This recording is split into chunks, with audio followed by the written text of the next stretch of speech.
নমস্কাৰ আপোনালোক সকলোকে পুনৰবাৰ স্বাগতম নসমাই মজিদ বন্ধুসকল পলকতে চাওক আজি 9টা গুৰুত্বপূৰ্ণ খবৰ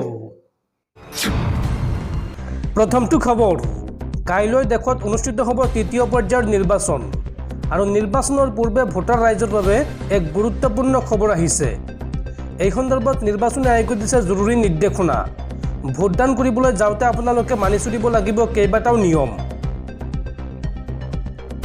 ভোটাৰ ৰাইজৰ বাবে গুৰুত্বপূৰ্ণ খবৰ নিৰ্বাচনী আয়োগে দিছে জৰুৰী নিৰ্দেশনা ভোটদানৰ বাবে যাওঁতে ৰাইজে মানি চলিব লাগিব কেইবাটাও নিয়ম কি নিয়ম মানি চলিব লাগিব চাও আহক ভোটাৰৰ নাম ক্ৰমিক নম্বৰ বিয়ালৰ সৈতে পৰীক্ষা কৰিব লাগিব আৰু ভোটদানৰ বাবে নিৰ্দিষ্ট শাৰীতে থিয় হ'ব লাগিব ভোটাৰসকল এবাৰত এজন ভোটাৰকে প্ৰৱেশ কৰিবলৈ দিয়া হ'ব অনুমতি প্ৰতিগৰাকী ভোটাৰে ভোটাৰ কাৰ্ডখন লগত ৰখাটো বাধ্যতামূলক আৰু ভোটাৰ কাৰ্ড নাথাকিলে গ্ৰহণযোগ্য পৰিচয় পত্ৰ লগত ৰাখিব লাগিব ভোট কেন্দ্ৰৰ ভিতৰলৈ মোবাইল ফোন নিয়াত নিষেধাজ্ঞা জাৰি কৰা হৈছে আৰু ভোট কেন্দ্ৰৰ ভিতৰত আগ্নেয়াস্ত্ৰ নিবলৈও অনুমতি দিয়া নহ'ব কোনো অকৰ্তৃত্বশীল ব্যক্তিক ভোট কেন্দ্ৰৰ ভিতৰত ফটো বা ভিডিঅ' ল'বলৈ দিয়া নহ'ব ভোট কেন্দ্ৰৰ ভিতৰত ধূমপান নিষেধ আৰু এই সন্দৰ্ভত কোনো অভিযোগ থাকিলে আপোনালোকে ফোন কৰক 1950 নম্বৰত পৰৱৰ্তী খবৰ গুৱাহাটীৰ হাই ছিকিউৰিটি জন বিধায়ক আৱাসত চুৰি বিধায়ক চেয়াৰমান আলীৰ পিএছৰ কোঠাত চুৰি চোৰে নিলে পিএছৰ মেগজিনসহ 20 যায় সক্ৰিয় গুলী লগতে নিৰাপত্তাৰক্ষীৰ পোছাকো লৈ গ'ল চোৰে নগদ ধন আৰু ক্ৰেডিট কাৰ্ডো লৈ গ'ল চোৰে উল্লেখযোগ্য যে শনিবাৰে বিধায়ক চেয়াৰমান আলী গৈছিল ধুবুৰীলৈ আৰু সেই সময়তে দিন দুপৰতে MLA হোষ্টেলত এই চুৰিকাণ্ডৰ ঘটনা সংঘটিত হৈছে পৰৱৰ্তী খবৰ ভাৰতীয় বতৰ বিজ্ঞান কেন্দ্ৰৰ আগজাননী আগন্তুক 3 দিনলৈ ৰাজ্যত হ'ব প্ৰচণ্ড ধুমুহা বৰষুণ আৰু এই সন্দৰ্ভত ৰাজ্যৰ কেইবাখনো জিলাত জাৰি কৰা হৈছে এলাৰ্ট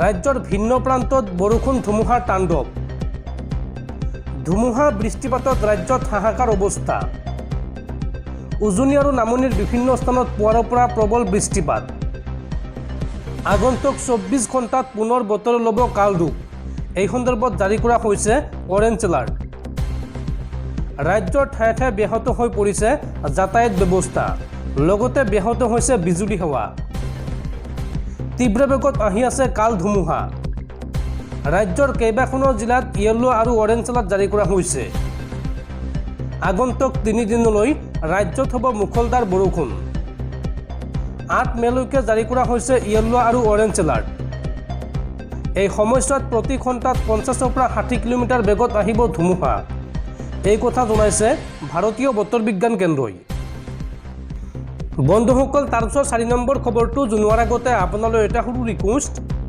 যদি তেওঁলোকে এই ভিডিঅ'ত লাইক কৰা নাই তেন্তে প্লিজ এটা লাইক কৰি দিয়ক আৰু এনেকুৱা ধৰণৰ নতুন ভিডিঅ' পাবলৈ চেনেলটো ছাবস্ক্ৰাইব কৰি কাষত থকা বেল আইকনটো প্ৰেছ কৰি ৰাখক পৰৱৰ্তী খবৰ তৃতীয় পৰ্যায়ৰ নিৰ্বাচনৰ প্ৰাক্ষণত বিজেপিত পুনৰ মুকলি বিদ্ৰোহ পুৰণি নেতাৰ মুখ্যমন্ত্ৰীৰ সকিয়নিৰ পিছতো দলৰ বিৰুদ্ধে বিস্ফোৰক মন্তব্য পুৰণি বিজেপি নেতাৰ জ্যেষ্ঠ বিজেপি নেতা ৰাজেন গোহাঁইৰ পিছত এইবাৰ মুখ খুলিলে নলবাৰী সমষ্টিৰ প্ৰাক্তন বিধায়ক অশোক শৰ্মাই বিজেপিত অব্যাহত আছে পুৰণি নেতাৰ বিদ্ৰোহ ৰাজেন গোহাঁইৰ পিছত এইবাৰ অশোক শৰ্মাৰ বিস্ফোৰণ বিজেপিৰ অৱস্থা আগৰ দৰে হৈ থকা নাই এই মন্তব্য নলবাৰী সমষ্টিৰ প্ৰাক্তন বিজেপিৰ বিধায়ক অশোক শৰ্মাই লগতে মন্তব্য কৰি কয় যে হিতাধিকাৰীয়ে ৰণ জিকিব বুলি ভাবিছে বিজেপিয়ে আমাৰ দৰে পুৰণি নেতাসকলক দলত এলাগী কৰা যেন অনুভৱ হৈছে বৰপেটা সমষ্টিৰ কোনো প্ৰচাৰ সভাতে দলে নিবিচাৰিলে অশোক শৰ্মাক মিত্ৰজোঁটৰ প্ৰাৰ্থী ফণীভূষণ চৌধুৰীৰ ভূমিকাতো অসন্তুষ্টি অশোক শৰ্মাক প্ৰচাৰৰ বাবে ফণীভূষণ চৌধুৰীয়ে নিবিচৰাত ক্ষোভ প্ৰকাশ কৰে নলবাৰী সমষ্টিৰ প্ৰাক্তন বিধায়কগৰাকীয়ে দল বৰ্তমান যি প্ৰক্ৰিয়াৰে চলি আছে সেই প্ৰক্ৰিয়াই চৌধুৰীক বাধা দিছে এই মন্তব্য কৰে অশোক শৰ্মাই। অশোক শৰ্মাই লগতে কয় যে বিজেপিৰ যি নীতি সেই নীতি আজিৰ তাৰিখত দলত নাই। তৃতীয় পৰ্যায়ৰ নিৰ্বাচনৰ পূৰ্বে সংবাদ মাধ্যমৰ আগত এইদৰে বিস্ফোৰক মন্তব্য কৰে জ্যেষ্ঠ বিজেপি নেতা অশোক শৰ্মাই। পৰৱৰ্তী খবৰ, ৰাজ্যৰ লাখ লাখ যান বাহনৰ গৰাকীলৈ ভাল খবৰ। আপোনাৰ যান বাহনৰ সকলো কাম ঘৰত গৈ কৰি দিব পৰিবহণ বিভাগৰ কৰ্মচাৰীয়ে। আৰু এই সন্দৰ্ভত অসম চৰকাৰে মুকলি কৰিছে 4টাকৈ বিশেষ ফোন নম্বৰ। এই 4টা ফোন নম্বৰে সহায় কৰিব আপোনাক। যান বাহনৰ গৰাকীলৈ ডাঙৰ খবৰ। বিশেষ কেইটামান ফোন নম্বৰে সহায় কৰিব আপোনাক। এই নম্বৰকেইটাত ফোন কৰিলেই আপোনাৰ যিকোনো সমস্যাৰ সমাধান হ'ব। পৰিবহণ বিভাগৰ জনসেৱা কাৰ্যসূচীৰ জৰিয়তে লাভ কৰিব আপুনি বিশেষ সুবিধা। ঘৰৰ পৰাই সহজতে বাহনৰ নথিপত্ৰৰ কাম কৰিব পাৰিব আপুনি। 1 মে'ৰ পৰা 28 মে' পৰ্যন্ত লাভ কৰিব এই সুবিধা। অৰ্থাৎ 1 মে'ৰ পৰা এই সুবিধা আৰম্ভ হৈছে আৰু আপুনি এই সুবিধা বা এই কাৰ্যসূচীৰ জৰিয়তে আপুনি লাভালাভ উঠাব পাৰিব 28 মে' পৰ্যন্ত। ফোন নম্বৰকেইটা হৈছে ক্ৰমে 882227 55738। দ্বিতীয়টো নম্বৰ হৈছে 801113 33013। তৃতীয়টো নম্বৰ হৈছে 91272 06803। আৰু চতুৰ্থ নম্বৰটো হৈছে 95779 92153। এই নম্বৰকেইটাত ফোন কৰিলেই লাভ কৰিব আপুনি সমস্যা সমাধানৰ পথ। পুৱা 10 বজাৰ পৰা আবেলি 5 বজালৈকে কৰিব পাৰিব ফোন। বিশেষভাৱে সক্ষম আৰু বয়োজ্যেষ্ঠ নাগৰিকৰ বাবে এই বিশেষ সুবিধা আগবঢ়াইছে ৰাজ্যৰ পৰিবহণ বিভাগে। আপুনি এই নম্বৰসমূহত ফোন কৰি কি কাম কৰিব পাৰিব চাওঁ আহক। ইঞ্চুৰেঞ্চ, প্ৰদূষণ, পাৰ্মিট, ফিটনেছ আদি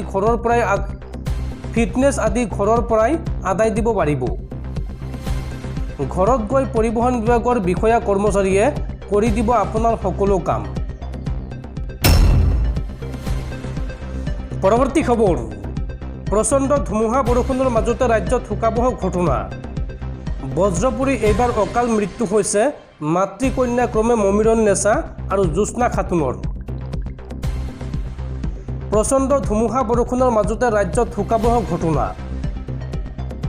বজ্ৰপুৰী অকাল মৃত্যু মাতৃকন্যা ক্ৰমে মমিৰণ নেছা আৰু জ্যোৎস্না খাতুনৰ। আৰু লগতে গুৰুতৰভাৱে আহত হৈছে 11 বছৰীয়া ইকবাল হুছেইন নামৰ এগৰাকী যুৱক। কলগাছিয়াৰ হাওৰাচৰা ৰিজাৰ্ভ গাঁৱত এই মৰ্মান্তিক ঘটনা সংঘটিত হৈছে। আৰু আহত ইকবালক সংকটজনক অৱস্থাত চিকিৎসালয়ত ভৰ্তি কৰোৱা হৈছে। প্ৰচণ্ড ধুমুহা বৰষুণৰ মাজতে ৰাজ্যত সংঘটিত হৈছে এই শোকাবহ ঘটনা।